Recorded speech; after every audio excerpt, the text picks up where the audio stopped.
Hey, folks. My name is Bob Foster. I'm the director at the Hoboken Historical Museum at 1301 Hudson Street, and we're up here in the Hudson. I'm sorry, we're here in the upper gallery, and I'm so happy to have Danny Schott with me. He is our celebrated guest this week. I believe this is our third talk. And those of you who have found us, obviously, know that we're on Twitter, Facebook, YouTube, and this will be archived on the museum's channel. And so we hope you spread the word. We have a growing audience. And Danny, welcome. Thank you, Bob. It's a pleasure to be here. It's a real delight. Hoboken Historical Museum has been such an important part of my life the past number of years. So Sure. It's an honor, and I'm glad to be here. Okay. You were definitely in our, top 5 guests to say, let's get them in. This is our third one. So Danny is with us. If you're wondering, you might think, why aren't we wearing masks? And it so happens that we do have a plexi partition between us. And then we do have a green screen with an image from Hoboken, I'm going to guess in the 1980s. And we're actually sitting probably about a foot away from each other. And in its funny way, it's a privilege to sit next to someone without a mask with this type of eye contact. Certainly. So I'm kind of getting into it. Me too. I'm not going to kiss you or anything, but it's, it's tempting. So Danny, tell us about coming to Hoboken. Okay. Actually, I came to Hoboken twice, 2 different times. The first time I arrived here was in 1980 in December. And at that time, I had graduated college in 1980, and my college girlfriend and I moved to San Francisco. And that sort of ended disastrously. But I had friends who lived in a loft on, it's now the Grand Adams. It was up there on Grand and what is it, 2nd Street? 3rd Street. 3rd and Grand. And basically, I came back with nothing, and I crashed at their loft for 8 weeks, 10 weeks, the guest who wouldn't leave. So originally, I was in Hoboken in December, January, February of 1980, 81. But for real, we moved to Hoboken, my wife Caroline and I, in 1988. After I lived on the Lower East Side on 12th Street between Avenue A and B. And when we got married, we lived in the smallest apartment you ever want to see, me and my roommate, Rob Press. And when we got married, I got a place for us in Jersey City on York Street, right by City Hall. And there wasn't much going on in Jersey City at the time. And we used to get in the car and just try to eat in Hoboken or go to Maxwell's, and we'd drive around looking for parking. And sometimes we would drive around so much, we'd just go back to Jersey City because we couldn't find any. So for us, Hoboken was like the promised land. So in 1988, we moved here for real. First, we sublet a guy's condo on Monroe Street between 2nd and 3rd Street. And we were very happy. Actually, our son Casey was born there. But then the guy decided, and I think this was before one of the stock market crashes, that he wanted it back for whatever reason. So then we moved to 10th Street, and we lived at 255 10th Street, which was across from the VFW hall, and we were between 2 bars. Uve's, I think it was called back then, and the one that, oh my God, I forgot their names, Mike and Pete. It was on the corner of Park and 10th Street. We lived there for quite a while. And then we moved in 1997 to 7th Street, which is where we currently live.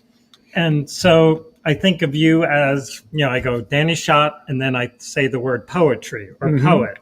Can you introduce people to your your main thing, poetry? Okay, certainly. One thing I wanted to say first about moving to Hoboken, we were married in Hoboken in 1985. And what was interesting about our wedding is we were married at the Union Club. And from the time we signed the contract to when we got married, which was about 4 months, the Union Club became the Comedy Cellar. And anyway, the last event ever at the Union Club was our wedding. Wow. That the next morning, they started demolishing it and becoming condos. And the Union Club sort of well known for old time Hoboken residents. I think Frank Sinatra used to sing there at the Fireman's Ball and stuff. But anyway, the last event was our wedding. So we had a contract for like 5 hours. And originally, Mayor Vizetti was supposed to marry us.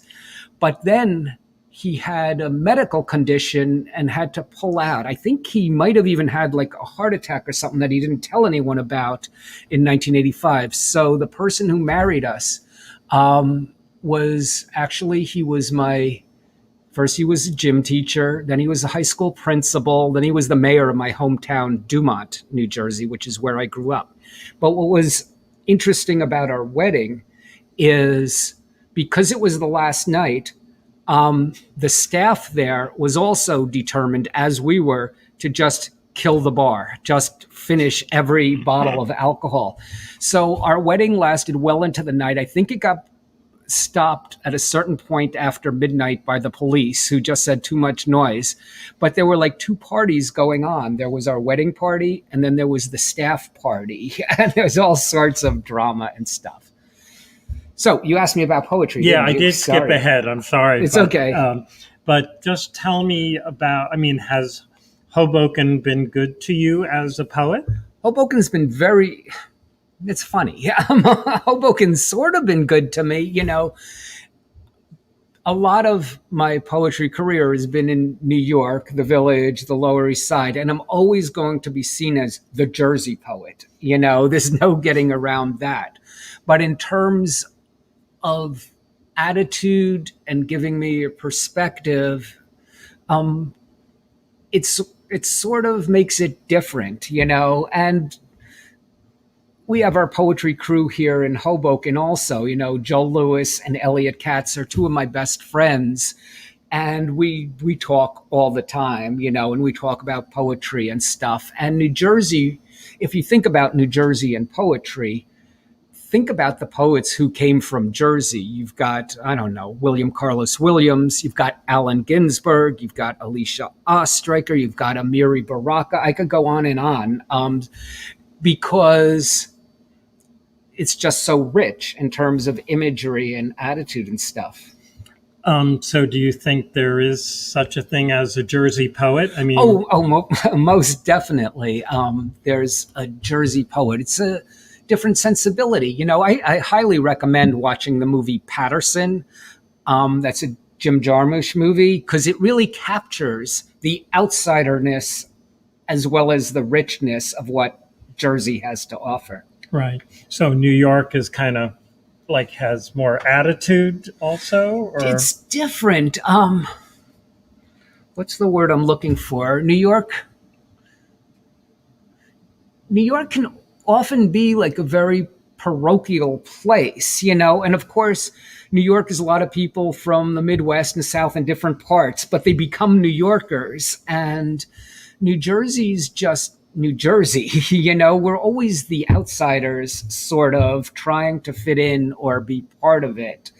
And that longing or yearning to fit in is a big part of what gives us our soul as poets. I always think of that. It's kind of like a condescending, like, oh, you're bridge and tunnel. Used to hear that a lot. Yeah. And like people in New York, not necessarily poets, would just say, I'm not going to Jersey. Oh, that's for sure. And you still have it a little bit. And, when I came here, I just thought this was the cat's meow here. And I just thought, hey, keep it, if that's your attitude, stay on that side. I don't care. I'm living high here. We have to create and make something for ourselves here, because New Yorkers, the people we always want to impress, aren't coming over here as much as we'd like. Yeah.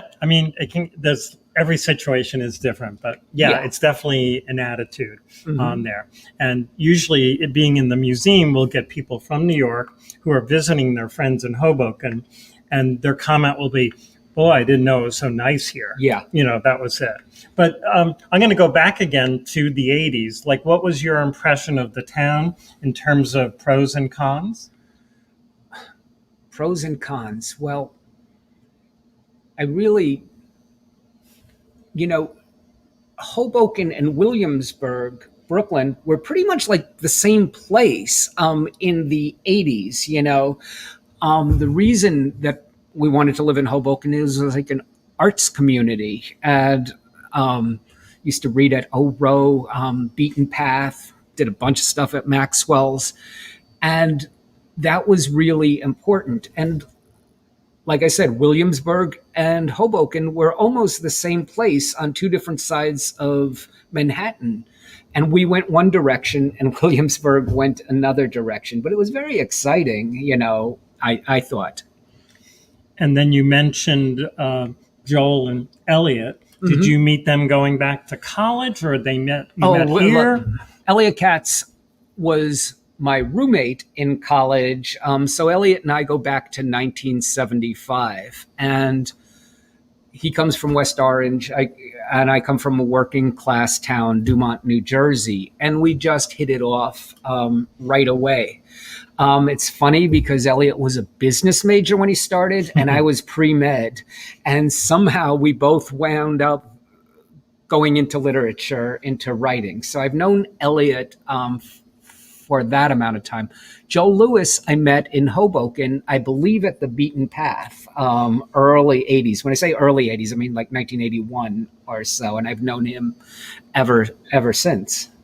And that's like amazing that you have had these three friends all these years, and they're all, is Elliot still in Hoboken too, right? Yeah, Elliot's just down the block. I wasn't sure. I haven't seen him for a while. And we haven't seen anyone for a while. That is true. And then you're not sure if you'll recognize them with a mask on. Mm-hmm. You know them by their walk or their dog. Yes. So tell me about some of the poetry projects you worked on. Well, there's a bunch. I'll talk about some of the Hoboken poetry projects. What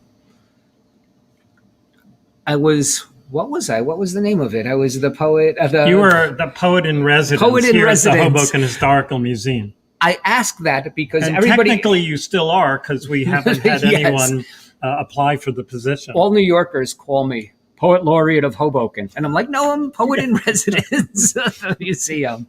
That's why I asked, because I forgot. And I really enjoyed, we did a number of events here. The first one was, what do we call it? Something New Jersey. Yeah, Something New Jersey. New Jersey. And it was in reference to, or it was because of, it was New Jersey's 350th birthday. And if you remember, I don't think you were prepared for the crowd that we got. You had to close the door. I mean, I probably told you this before, but poetry's not really my thing. Mm-hmm. And you came to us and I just said, yeah, let's give it a try, as I usually say. And I was expecting, 5 people. And I go, oh, that was pretty good. And you filled this place to the rafters every time. Mm-hmm. Well, the first one was in conjunction. First and second one we did was with Teresa Carson, who used to live in Union City. And she worked tirelessly. She's a poet also. She now lives in Sarasota, Florida, and I still keep in contact. Actually, I called her today because I had to ask her a name of somebody before we did this thing today. So we did that. We did another one on baseball and poetry that was really cool. Nick Avicella was part of it. Quincy Troop. That was a lot of fun. And of course, it's important because we all know the first baseball game, organized game, was played in Hoboken. Whether it was invented here or not is open to debate. But the first real organized game was in Hoboken. We also did an event with music and poetry with Amina Baraka and a whole bunch of people. And that was really fun. I was just looking at the poster for it today. We also did the book release party for your poetry book, that was really important. Yeah. And it actually was part of a TV show for what is it called? New Jersey Network News. New Jersey Network. State of the Art, right? State of the Arts, and that was filmed here, and that was very cool. Right, and I enjoyed that. Yeah, I mean, the other part of that is that not only did you bring all these people here, but you also curated the event and did everything. And I hope we put the chairs away. You didn't have to do that, but you were so detail oriented. And it's we do a lot of events at the museum, not as many now, but generally I'm the person who does all those details. And I'm usually not that comfortable letting someone else run the program per se. But I said, why not? And it was a lot of fun watching you because you love doing it. You're so good at it. And the people, the poets that you gathered for these events were so appreciative. Yeah. And there, to be corny, there's a lot of love in the room. Yeah. And I'm going to go back to what I said before. Jersey has the best poets. I mean, it just does. I'll talk about another thing I did after that, and that was I worked with Issa So. I believe Issa's going to be a guest. Yes, he's coming up. That's cool. I can't wait for that. Issa runs Isira Gallery over on Observer Highway, and he and I got together. I mean, he has the gallery, so and we created this thing called One Art Hoboken. And the idea of it was to just offer up something in the face of the hyper gentrification going on, something other than watching football games at the bars on Washington Street. And usually we had 2 or 3 poets and a couple of bands, 2 or 3 bands. And we had a good time with that. And we did that for 2 years also. Of course, COVID put an end to that stuff, but there are some good times, and it's funny. They're coming back. They're coming back. They are. New Yorkers would come and say, oh, this reminds me of St. Mark's Place in 1968 when the Velvet Underground played and stuff like that. So it was a lot of fun doing that with Issa also. Sure. And he's a terrific artist. Yep. Yeah, we look forward to that. I'm sorry I don't have the date, but it's in March. I think it's, in a few weeks. And I just want to hear a little more about your perception of changes in Hoboken. I'd say you're an artist and you supported yourself through teaching, but you're an artist who stayed and you've been able to raise a beautiful family here. And you want to talk a little bit about that? Sure. The changes are pretty dramatic, and I don't know. Hoboken, I guess, is always changing. The demographics have changed. A lot of stuff has changed. But nonetheless, Caroline and I raised a family here. I have 2 sons, Casey and Levi, who are born and raised. It's funny, even though I've been here for 33 years, I don't know, I'll always be a newcomer to some Hoboken. But my 2 sons are born and raised. Both of them went to the public schools. Both of them graduated from Hoboken High. Both of them are doing fine in life. And so their experiences might be somewhat different than mine. But it was wonderful. The people I met who were parents of other children who were like the real Hobokenites, and I'm lucky for that.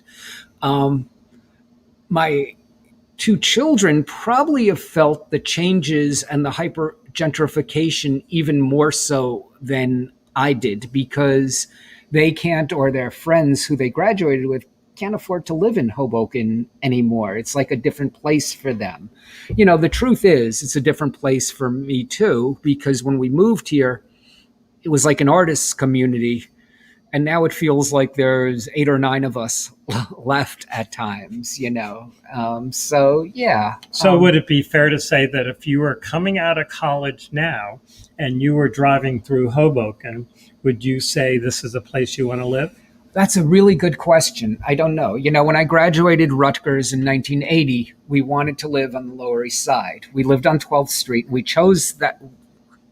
I mean, we chose it because we could afford it. You It was wanted to be a between New York A&B. poet, right? Right. And we lived down the block from Allen Ginsberg, and we'd see him That's all the creds. time. Yeah. So that was important to us. Living on the Lower East Side in the early 80s was really good. We didn't want to graduate college and move to Hoboken. Would I do it now? I don't think if I graduated in college, I could afford to live in Hoboken. I mean, that's the first part of it. But Yeah. would it attract you as a community aesthetically, or what's going on here now? I don't know. Aesthetically, yes, it's beautiful. What's going on now? I'm not sure. Right. Not sure. Just figured I'd ask a question. Yeah. And I know you brought a lot of images, and I know we've talked about some of them already, but Yeah. I think we can go to Maybe them. I can read a poem or two first. Oh, I'm sorry. Yeah, of Okay. course. No, of you course. asked about the poems No, long ago. Yeah. Okay. I had a book come out by Cavan Carey Press in 2018, and as Bob mentioned earlier, we had our publication party here, which was just awesome. I just sent the manuscript for my new collection to them a few days ago. So I'd like to read 3 short poems.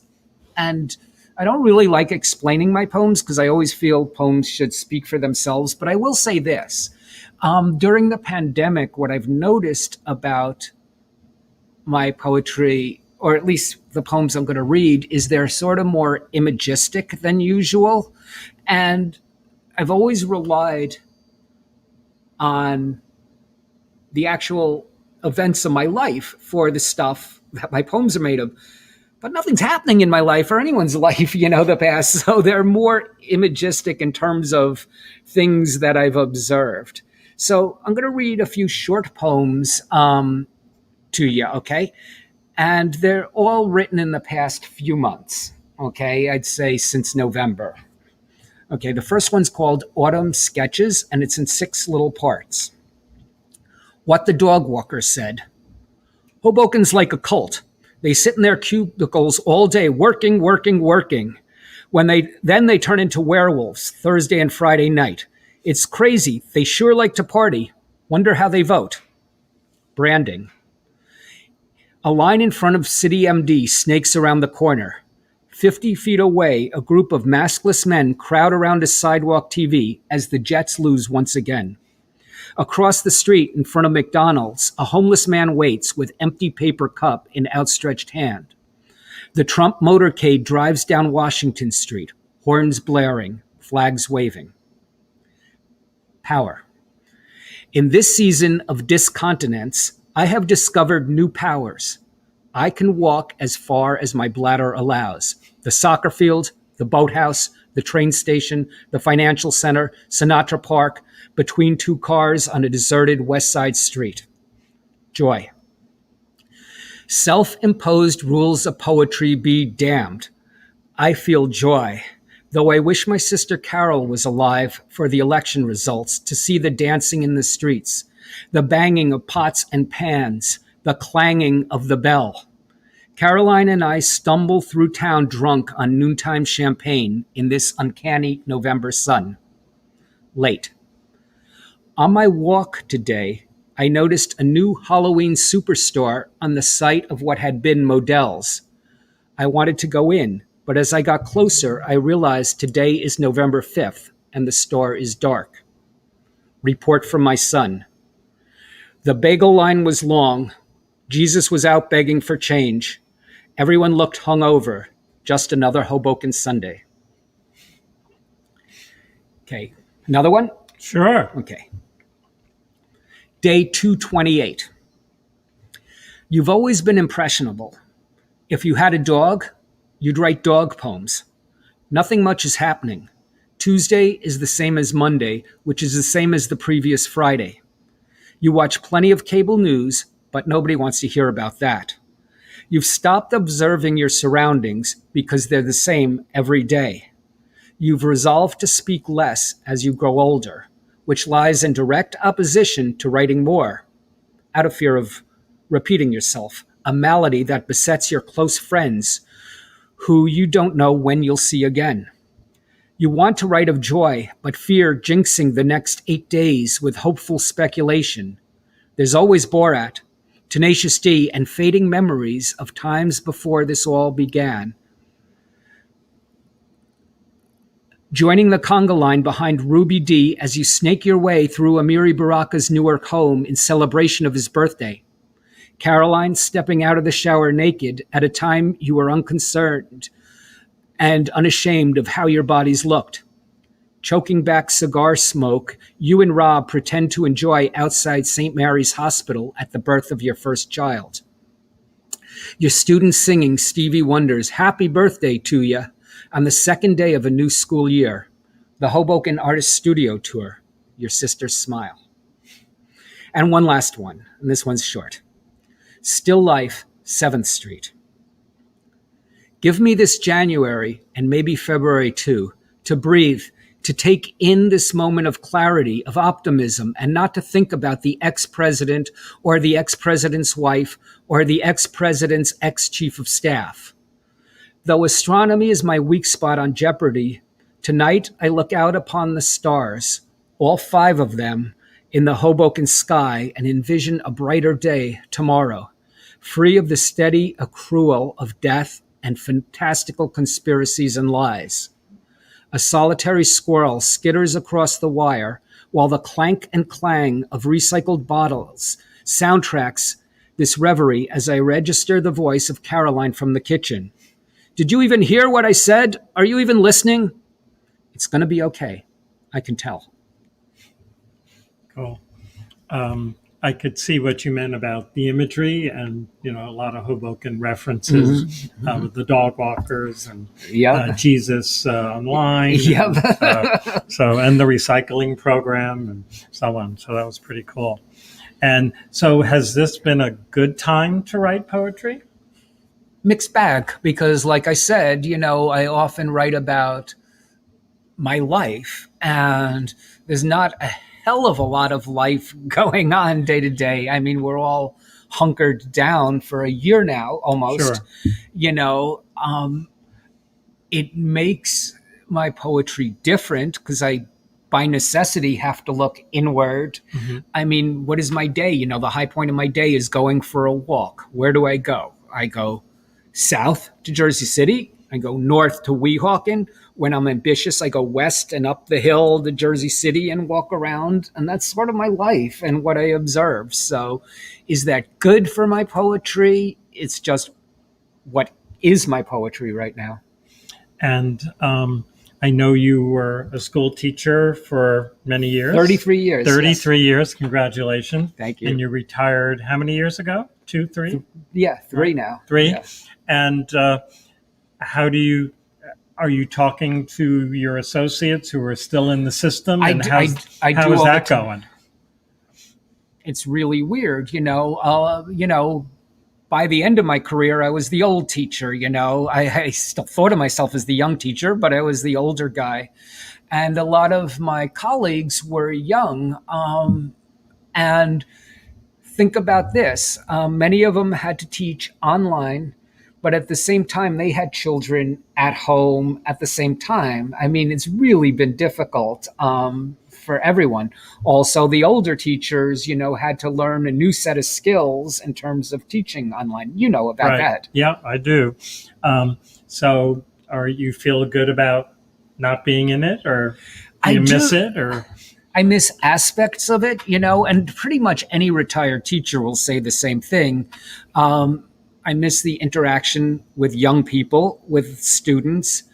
I don't miss grading essays anymore, and I don't miss writing college recommendations. My last year, because I usually taught juniors, 11th graders, and I guess it's normal for the teacher of the 11th graders to write. So my last year, I wrote over 70 college recommendations.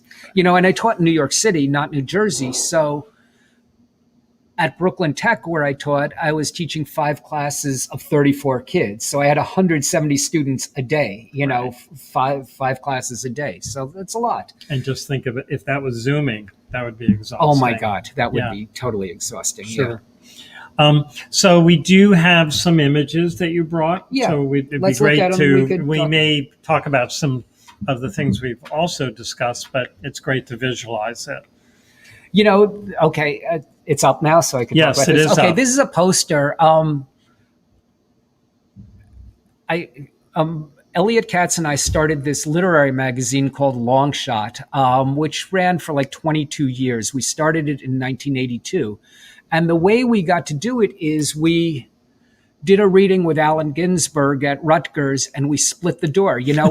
I've written about it and I've talked about it in my writing, and it's like, oh, the door was $5, which seems like a really low price. And I look at it, it's like donation $1. Yeah, oh my God, that's like nothing, even for 1982. It is. But anyway, we split the door and we got half and he got half. And with that, Elliot at the time worked as a printer at Downtown Printing in New Brunswick, and we printed it up. I guess we probably got I guess there were like 500 people. So we probably got like $300 or so from it. And we started the magazine, which lasted for 22 years. Elliot left after issue number 4, and I kept it going.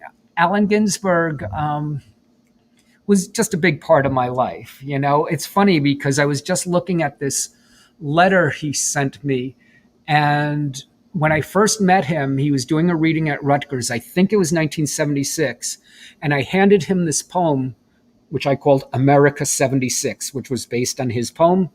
And oh my God, what a god-awful poem it was. It had like fake street wisdom. I even plagiarized Kiss lyrics in it and gave it to him here.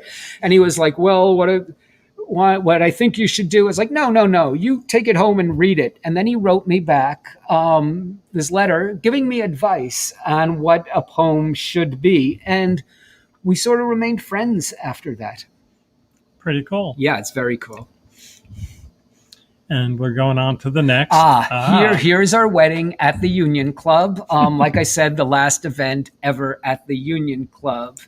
And that's me and Caroline. In the background is her father, Bob. He passed away in April from COVID. You look so much like your sons. I'm not sure which one more, Casey or Levi, but it's amazing. Yeah. It's amazing. And here, like I told you before, the idea of the wedding was this was the last night in the Union Club and nobody was kicking us out. And the staff was determined to kill the bar. Sure.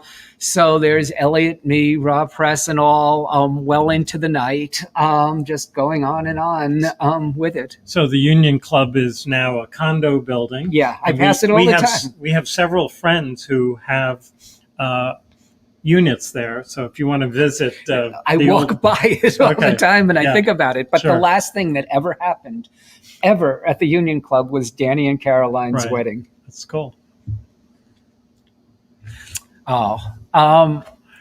That's Caroline and Casey. I guess that's 1989 because he looks about a year old.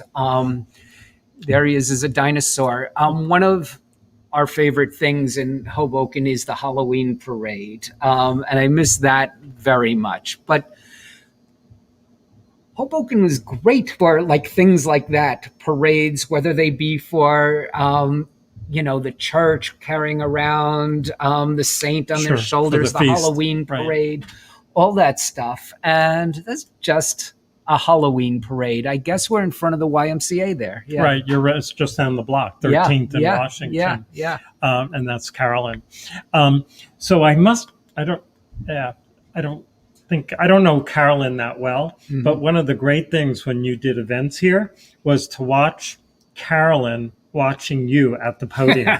There's so much love there. Aww. And I would very often when you were reading a poem, I would watch her face.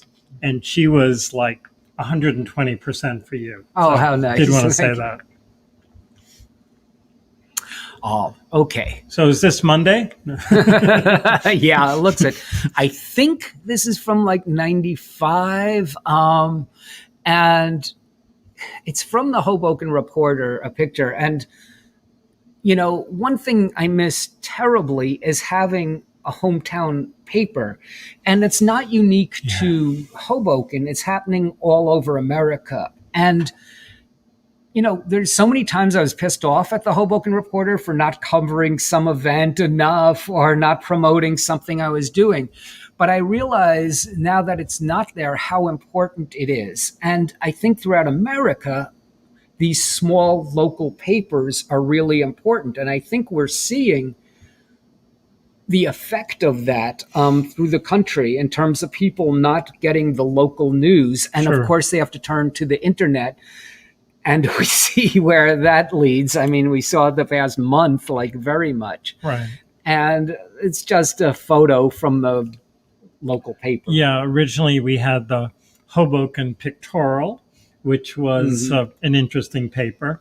And then that turned into, in a sense, the Hoboken Reporter. Which was the one with Mr. Snitch? I remember that. It started with the Hoboken Pictorial. Okay, I remember and then, that. as I remember, it was picked up by the Hoboken or the Hudson Reporter, but then it kind of slid out. It was considered it had outlived its civility, I guess you'd say.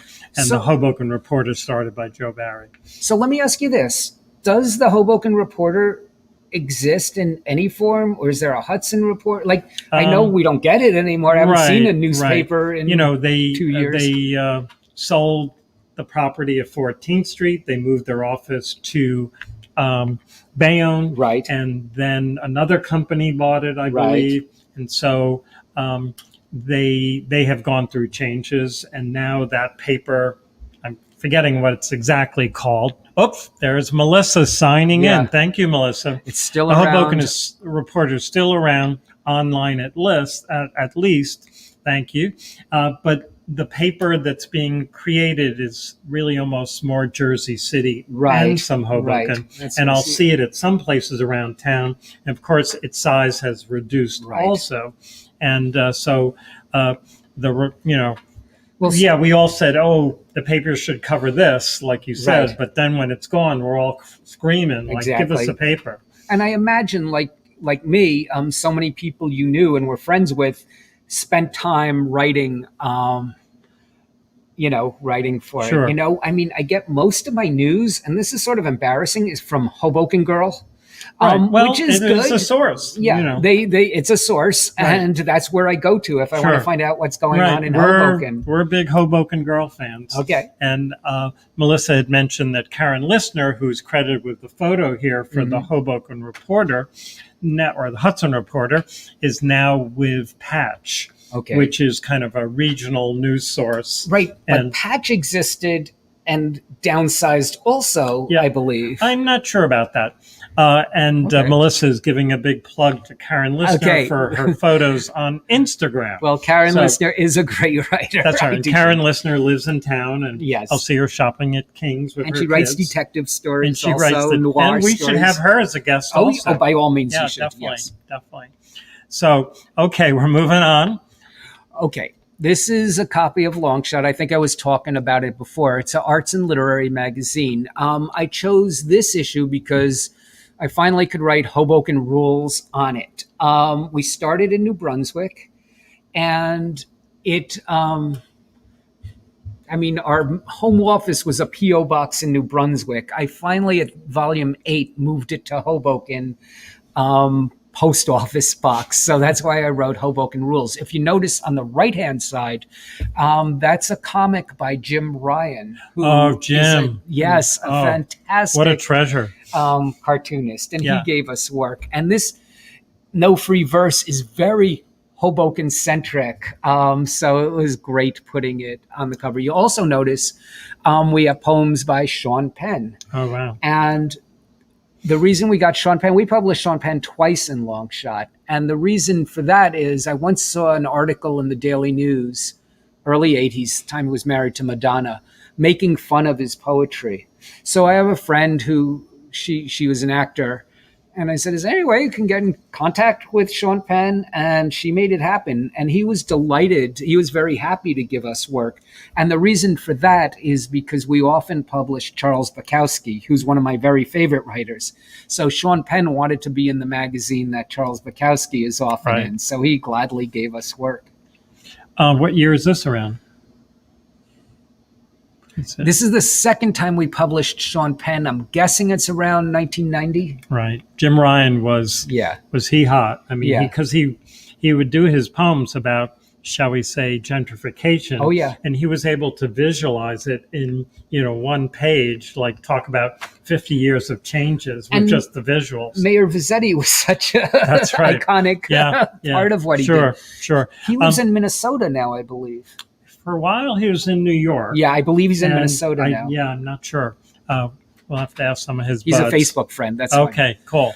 Okay, here's my older son Casey and I at Maxwell's. I believe it's the last day of Maxwell's, or at least the last day. So you close the Union Club, you're closing Maxwell's. Well, then it came back. Okay. But we're just so much of why you asked why we wanted to live in Hoboken had to do with Maxwell's. I'm a big music fan, and the music that was at Maxwell's was a big part of my life. Even when we lived in New York, we used to come to Hoboken to go to Maxwell's. And one of the people who became my friend, Glenn Morrow, his band was the first band to ever play at Maxwell's. And it's funny because when I lived in New York, I had a friend who lived in Hoboken. His name was Brent, and he was writing an article for whichever paper was around then. And he was writing about this guy, Glenn Morrow. And he's like, oh, this guy makes it happen. And he was telling me how cool Glenn was. And then in the end, Glenn became one of my best friends. Very cool. I'm Very happy cool. to have him as a friend. And Glenn's, I think, now in the city. He's in the city. But he commutes over here. Right, because he has Bar None Records, which operates out of Hoboken. Yep. And he's on Observer Highway, the same building that Issa is in. At 300. Yeah. Okay, this is the last day at Maxwell's, the same thing. And that's me, Casey, and Levi, my two sons. And that's Jim D. Jim D, also a good friend of mine. He passed away, I guess, 4 or 5 years ago now.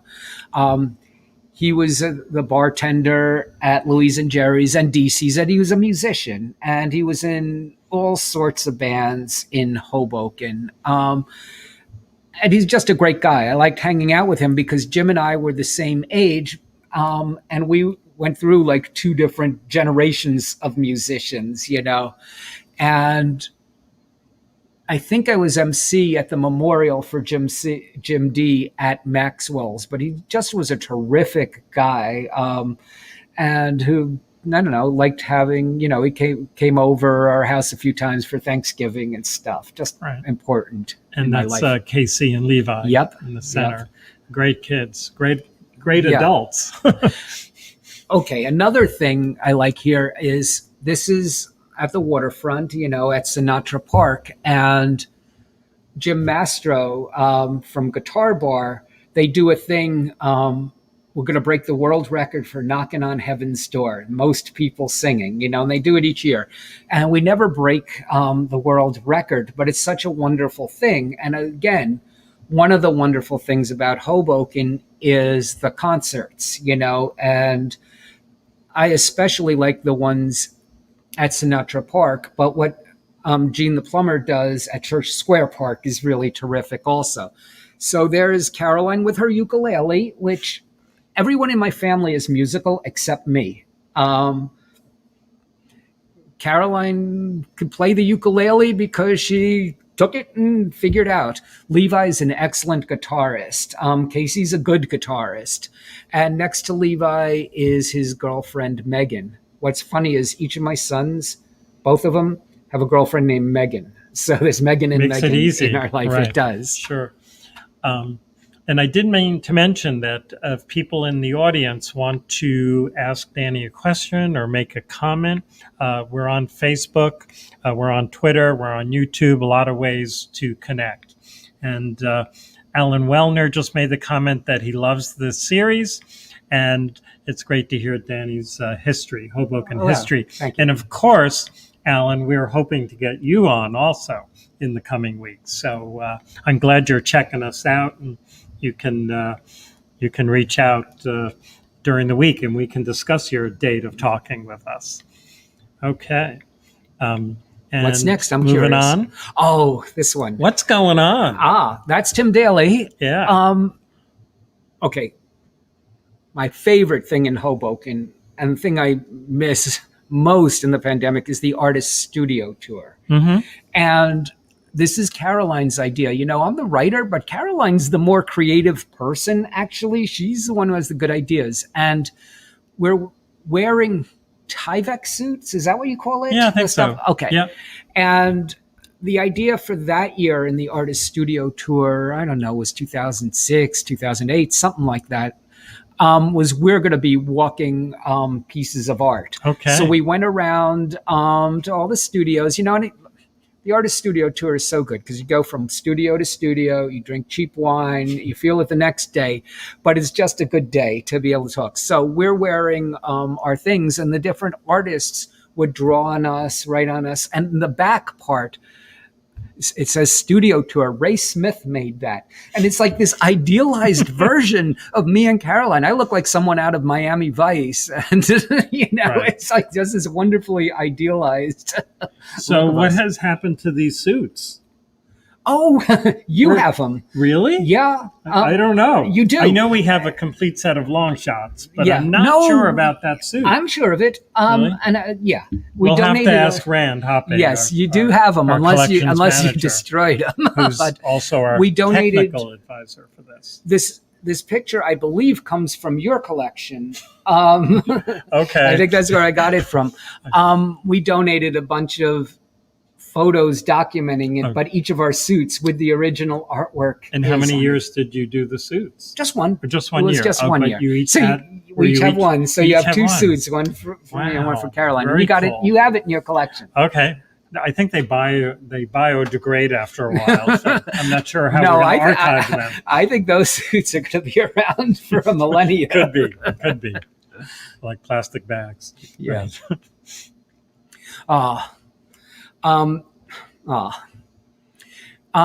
This is an event we did called 100,000 Poets for Change. And who you see here is playing the clarinet is Perry Robinson, and reading the poetry is Hirsch Silverman. I'll talk about Hirsch first. He's a poet from Bayonne who was just terrific. He was a poet for a while, but he also owned a candy store called Hirsch's Beehive. And generations, I mean, going from the 50s to the 80s, it was right across from the high school, went to Hirsch's Beehive.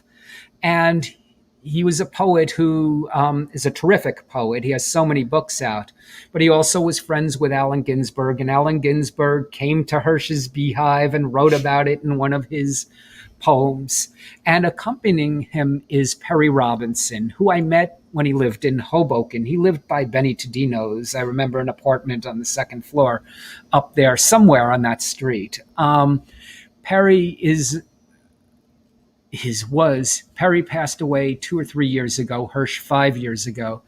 Perry was an amazing clarinet player. And when you think about great clarinet players, and I'm not a huge jazz aficionado, but if you think about great clarinet players, probably most people can name 2 or 3. And Perry's one of those.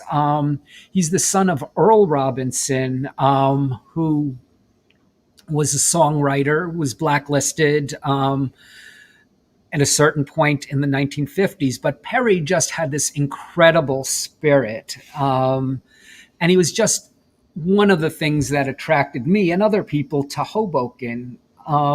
He wound up getting priced out, like many people, moving to Jersey City. I remember about a year before he passed away, I moved Perry to a new apartment for seniors in Jersey City, and he was very happy there. And let's see, Lynn Shapiro signing in says she loves the photos and poems, Danny. Lynn's a big fan of your work, and thanking us for doing this. And that's great to hear from Thank Lynn you. On Garden Street. Yep, down the block from me. Yep. There's Joel.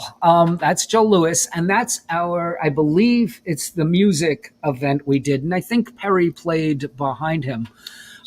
Joel is amazing poet, and he's very different in style than me. With Joel uses images, but his work is more Jersey centric, if I don't know that's the right word, than me. And if you want a history of Hudson County or this part of New Jersey, just look at Joel's work. Joel's passions are Jerseyana or Hudson Countyana. Or North Bergen-Annie. Yeah, North Bergen. Jazz, the blues. And he's got like an encyclopedic knowledge of many things. I was just talking to Joel a couple of days ago. He shared with me a couple of pieces he wrote about Amiri Baraka. And it's interesting, and I'll share one thing. He and I both were friends with Amiri Baraka, and he and I had the same experience because we shared it. It was at the Dodge Poetry Festival back when it was in, I don't know, Waterloo Village, exactly. Yeah. And Joel and I drove up there, and we got there late. It's caught in traffic, couldn't park. It's a long haul. Yeah. And we got there, and Amiri Baraka was sitting in the, I don't know, the dining hall, drinking hall, whatever. And Joel and I walked up to him. He had just read his poetry, apparently. And he made a big deal. He's like, "Oh, here are my friends, my two great Jewish American poets." And they're like, Jewish American? I mean, neither of us would identify ourselves that way. He's like, these great Jewish, and there were all these reporters around him and stuff, and he was holding court. And he's like, these guys, they got it, they got it, great Jewish American. And we found out later he read his poem about 15 minutes earlier that got him kicked out of being poet laureate. Oh, and both Joel and I were like, oh man, that sucked. He sort of used us here on this. But so, yeah, did you feel a little weird? I mean, felt very weird. That's a whole backstory that's probably too long to explain. Yeah, it's too long at the time. But yeah, it did have reference to Jewish heritage. Yeah, we still, Amiri and I managed to be friends because the first time I met him, it was at Rutgers. He came to do a reading, and Elliot Katz and I went to pick up him in Amina. And we brought this bottle of Chianti, this big bottle. And the dean of students, Cheryl Clark, said, "Don't you know he's a famous black Muslim? What's wrong with you guys? They don't drink. What's wrong with you?" And Amiri saw us holding this bottle, looking sheepish. He said, "Oh, somebody brought something to drink. Thank God." So since that point, and this is like 1981, 1980, he was like, "Danny Shop, my drinking buddy. Have a beer. Come on, have a beer." So we remained friends after this. Sure. And now he's deceased, but his son Russ is mayor. His son is the mayor of Newark, and in the headlines a lot for good things. Yeah. And Amina's first mother. Right. I guess. That's right. Yeah. Garden state of mind. One of the great things about working at the museum was getting to work with Hoboken students. And this is a collection of writing. The design, the cover is by Rand. And you can notice people, the teachers, saying different things. And Hoboken has like 3 different school systems, I would say. And our goal was to bring them together because the children share the same physical space, yet they live in bubbles almost. So we did a poetry workshop. We did this for a couple of years with the students, and it was extremely rewarding. And when I look at the back, Allison, Randy, and Regan, they're all friends of mine now, and they're teachers who I got to meet from them bringing their students here. And we did readings here with the students. Yeah, again, some incredible events you created. And that one was so special, as you said, because maybe these kids know each other a little bit, but they're not in school together.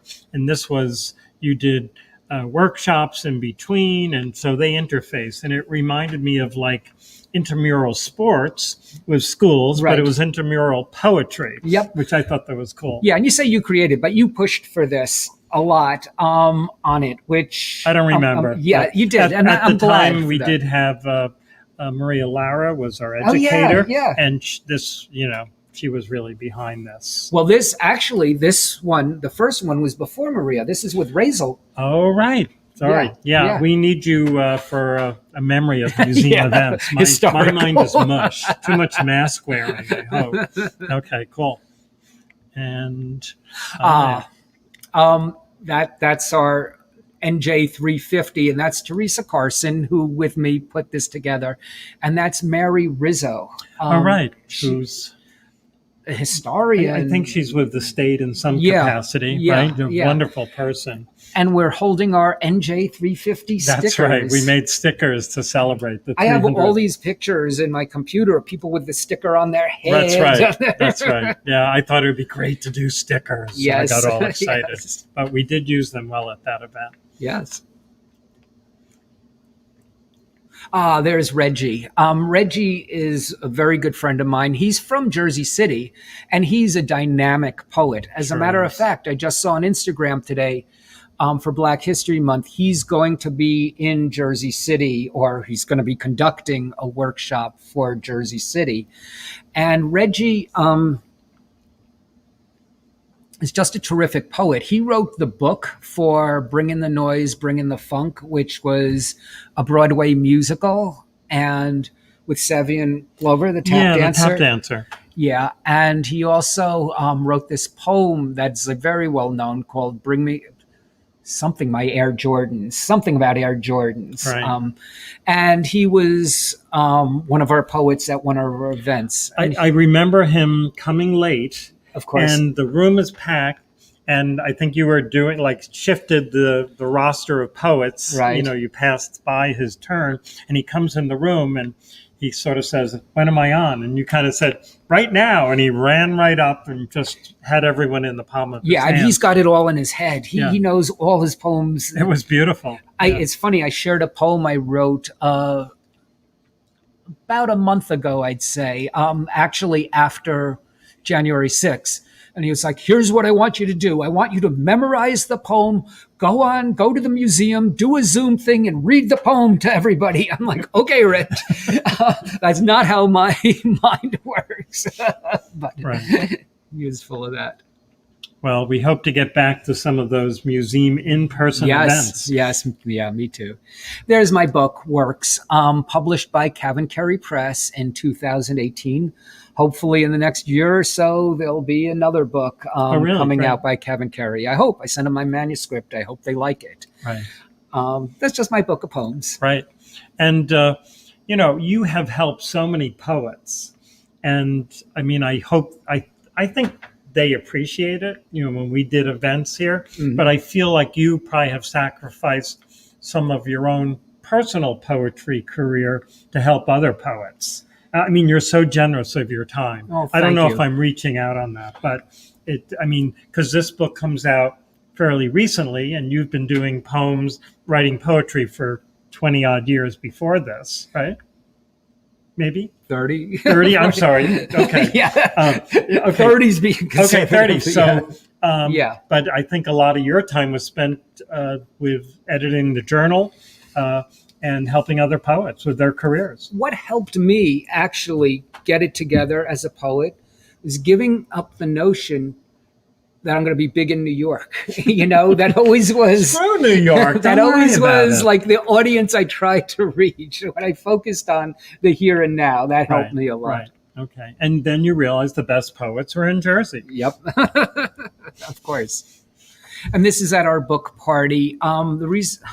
It's not even the best picture of Elliot. But the reason I chose this picture is because Mike Cody is standing behind me, and Tom Ubsett and Beverly. But Mike Cody, when we did Long Shot, he was the production manager. And Mike was one of the smartest people I know. He passed away in 2018. And Mike is someone who has a science background. He graduated from Cook College, I think the first graduating class, and just his empirical sense and knowledge was amazing. Oh, and that's in the museum when you did your book release, right? Yeah, that's right here. You look so happy. Yep. There's me and Issa at Isira Gallery. I spoke before about One Art. Issa just recognized. Issa, hey, Yeah, Issa, there cool, we are. Cool. That's at one of our One Art. That's T-shirt. One Art, and it was just tremendous working with Issa and collaborating and having the musicians and the poets. And sure. No, there. it's. I like to think that the museum here is the coolest place in town, but I have to say, Issa's gallery is the coolest place. It very well might be the coolest place in Hoboken. I hate to admit that. It takes a lot for me to say it, but it's true. And but so I will say this again, though. In a few weeks, when Issa comes back, after today, it'll again be the coolest place in Hoboken. True. Yes, definitely. And I'm glad Issa signed on because I've been explaining what we've been doing, but I wasn't sure if he, totally got it. Okay. So now he gets it, right? Yep. Okay, there's Razel. Wow. Razel worked with the museum for several years, and she's giving a big thumbs up for Danny. And where are we? Is this the last slide? It might be. There's one after this. Okay, cool. Okay, and we'll wrap it up. This is in the Newman Leather Building, the back behind Issa's place. Right. I think this is a photo by Rob DeRosa. I'm pretty sure, and it's just so haunting. Back there and the light is a great photo. But if you look back, that's me making my sojourn to the bathroom, which is a constant occurrence because Issa doesn't have one in his place. Oh, okay.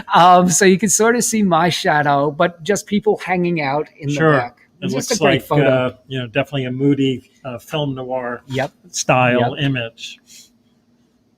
I think there's one more. Yeah. That's Yarnell. Yarnell, there's so many bands who played there. I had a choice of many images.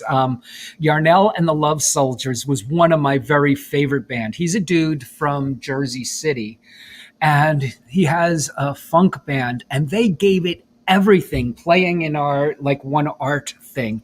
And I'm a huge fan. He has an EP that came out, I don't know, maybe 6 months. Time is who knows now, 6 months, 3 months, 8 months ago. Right. But he's just a dynamic performer. His name's Yarnell, I think McCullum, but it's Yarnell and the Love Soldiers. Cool. Again, down at Issa Gallery. Sarah Gallery, 300 Observer Highway. Last picture taken in early June, late May. And this is during the pandemic. I thought it was very important to go to the Black. And I saw you there. We were there together. I remember talking to you, and I didn't know what to expect here in Hoboken. And there were thousands of people. It was amazing, right? It was amazing, right? And then we walked down, and it was totally peaceful, totally good, totally loud, and it was really important.